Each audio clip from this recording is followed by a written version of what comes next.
O Éden ficou para trás. Agora, o mundo caminha para o juízo. A terra ainda cheirava a criação. O Éden estava selado. Adão e Eva, expulsos, pisavam agora um chão seco, áspero, onde cada fruto vinha com suor, cada dia com dor, e cada gesto precisava de fé. Mas mesmo fora do paraíso, Deus não os abandonou. Eles tiveram filhos, 2 dos quais carregariam os traços do céu e da queda: Caim, Abel. Ambos nasceram debaixo da mesma promessa.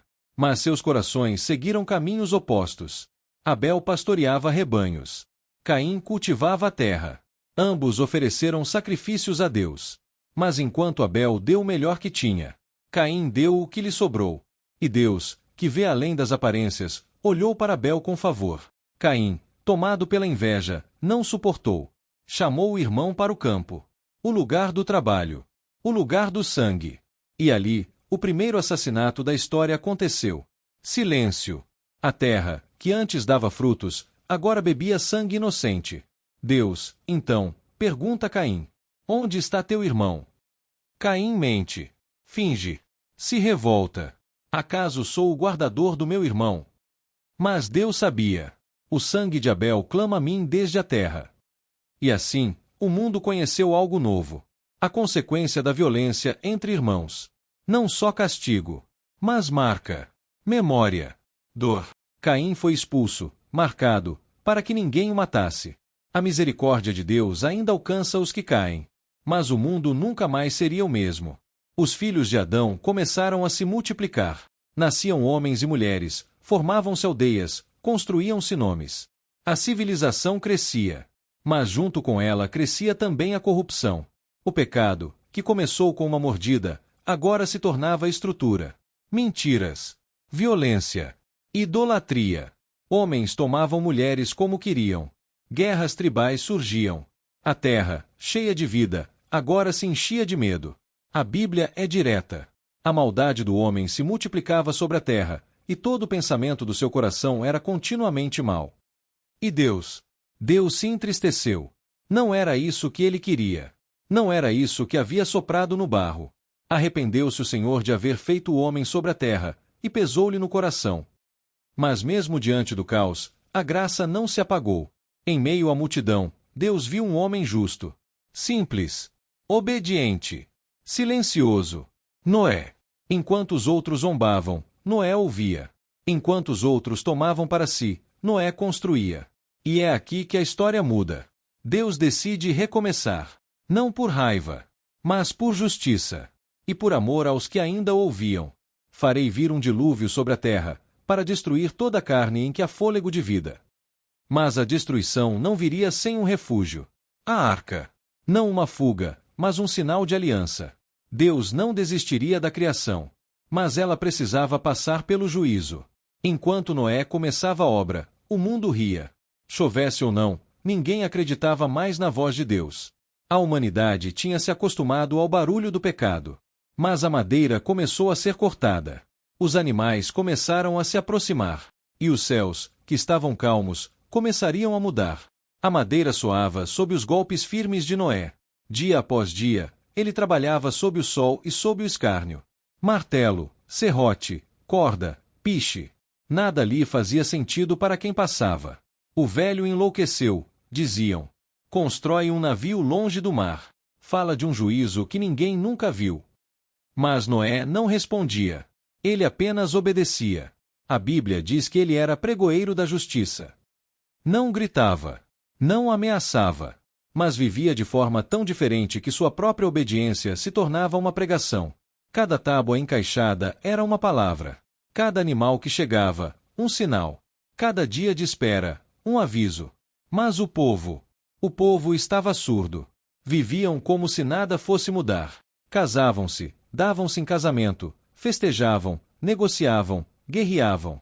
Não havia espaço para arrependimento. A voz de Deus, que um dia soara no jardim, agora era apenas eco distante. E então, o último pino foi colocado. A arca estava pronta. Gigante. Estranha. Um monumento à fé, cercada de risos e incredulidade. Mas do céu, os olhos de Deus viam algo que os homens ignoravam. O tempo estava se esgotando. De todos os cantos, vieram os animais. Não por força, não por laços, mas pelo sopro invisível da obediência. Leões e cordeiros, aves e répteis, machos e fêmeas. Todos, 2 a 2, entravam em silêncio, como se soubessem o que os homens se recusavam a ver. Então veio o momento mais difícil. Noé, sua esposa, seus filhos e noras, apenas 8 pessoas, entraram na arca.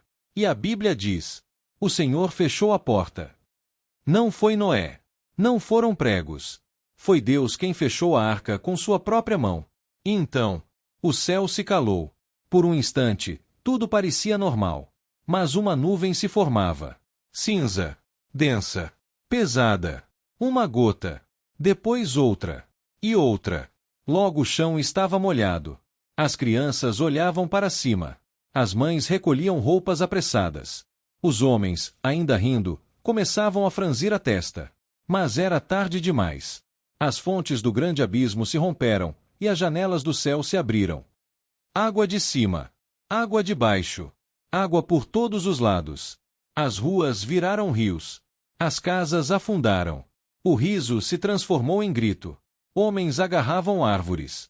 Mães tentavam proteger os filhos. Animais corriam em pânico. Mas a porta estava fechada. Lá dentro, Noé orava. Não com alegria. Não com vingança. Mas com dor e reverência. Ele sabia, o juízo tinha chegado. Não porque Deus odeia, mas porque Deus ama demais para deixar o mal crescer para sempre. Por 40 dias e 40 noites, a chuva caiu. Sem pausa. Sem trégua. Montanhas foram cobertas. Reinos esquecidos. Civilizações soterradas. E sob as águas, o pecado foi purificado. A arca, então, flutuava. Como um sinal. Como um resto da promessa. Noé não sabia quanto tempo duraria. Não tinha bússola. Não tinha controle. Mas tinha algo que o mundo havia perdido. Fé. E com essa fé, ele esperava. As águas cobriam tudo. Montanhas sumiram. Vales foram engolidos. E o som da chuva era constante, surdo, quase infinito. Dentro da arca, o tempo não passava. Não havia janelas abertas. Apenas a escuridão do interior, os ruídos dos animais e o silêncio de 8 almas que esperavam por um sinal. Noé não sabia quanto tempo duraria. Não sabia o que restaria lá fora. Mas sabia que Deus estava com eles. Então, um dia, a chuva parou. As nuvens começaram a se dispersar. Os trovões cessaram. O céu, que antes era fúria, agora era apenas um vazio azul pálido. Mas a terra ainda estava submersa. Passaram dias. Sem pressa. Sem respostas. Então Noé abriu uma janela. O ar frio entrou, trazendo consigo o cheiro de madeira molhada e esperança. Ele soltou um corvo. Mas o animal voou, e não voltou. Depois, uma pomba. Ela retornou, cansada, sem nada no bico. Esperaram mais 7 dias. Noé soltou a pomba novamente. E dessa vez, ela voltou. Com uma folha de oliveira. Vida. A terra estava ressurgindo. A criação se levantava novamente do ventre das águas. Mais 7 dias se passaram. Noé soltou a pomba uma última vez. E ela não voltou. O silêncio agora era diferente. Não era mais um silêncio de medo. Era um silêncio de recomeço. A arca repousou sobre o Monte Ararat. Ali, entre as pedras úmidas e a névoa da manhã, a humanidade encontrou terra firme. Deus então falou a Noé: sai da arca, tu e tua mulher, teus filhos e as mulheres de teus filhos. Multiplicai-vos sobre a terra. Eles saíram, um a um, animais aos pares, famílias completas. Como se Deus estivesse recriando o Éden, mas agora com cicatrizes. E a primeira coisa que Noé fez não foi plantar, nem construir. Foi adorar. Ergueu um altar. Ofereceu holocaustos. E ali, naquela montanha marcada pela salvação, fez algo que Adão nunca fez. Reconheceu a misericórdia depois do juízo. E Deus respondeu. O Criador olhou para a humanidade nova, pequena, frágil, e fez uma promessa eterna. Nunca mais amaldiçoarei a terra por causa do homem. Nunca mais destruirei todo ser vivente. E como sinal dessa aliança, ele colocou um arco nas nuvens. Quando eu vir o arco, lembrarei da aliança entre mim e toda criatura. Não era um símbolo de fraqueza. Era um pacto de fidelidade. Deus sabia que o pecado continuaria. Sabia que o coração humano ainda se desviaria. Mas ele escolhera responder não com destruição, mas com promessa. Ali, diante do céu limpo e do arco-íris, a história da humanidade recomeçava. Mas com uma diferença.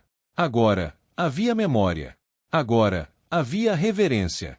Agora, havia certeza de que o juízo de Deus é real, mas sua misericórdia, maior ainda.